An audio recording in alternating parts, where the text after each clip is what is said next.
ایک دفعہ نبی پاک نے ایک روٹی لی اور تھوڑا سا سالن. جب آپ نے کھا لیا تو آپ کی آنکھوں میں آنسو آ گئے. حضرت عامر کہنے لگے حضور آپ کیوں رو رہے ہیں؟ تو آپ نے فرمایا کہ میں سوچتا ہوں کہ 7 دن کے فاقے کے بعد میں نے کھایا ہے، پر ڈر گیا ہوں کہ میرا رب جب اس کے بارے میں حساب پوچھے گا تو کیا جواب دوں گا. اے عامر، اس کھانے کا ہم نے حساب دینا ہے جو بھی ہم کھاتے ہیں.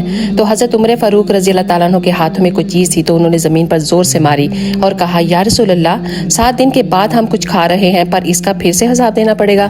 آپ فرمانے لگے کہ اے عمر، وہ ہمارا رب ہے، تو جب ہمیں نعمتوں سے نوازتا ہے تو ہمارا حساب بھی ضرور لے گا، حساب تو دینا ہوگا.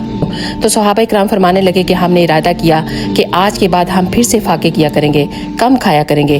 اللہ اکبر! اگر آج کل لوگوں کو کچھ ایک وقت کا کھانا نہ ملے تو کہتے ہیں کہ اللہ نے تو ہمیں آزمائشوں میں ڈالا ہوا ہے. ہر حال میں اللہ کا شکر ادا کیا کرو. اگر کبھی مایوس ہو جاؤ تو اپنے نبی کی زندگی کو ضرور یاد کیا کرو جو پوری کائنات کے بہترین انسان ہیں. سبحان اللہ.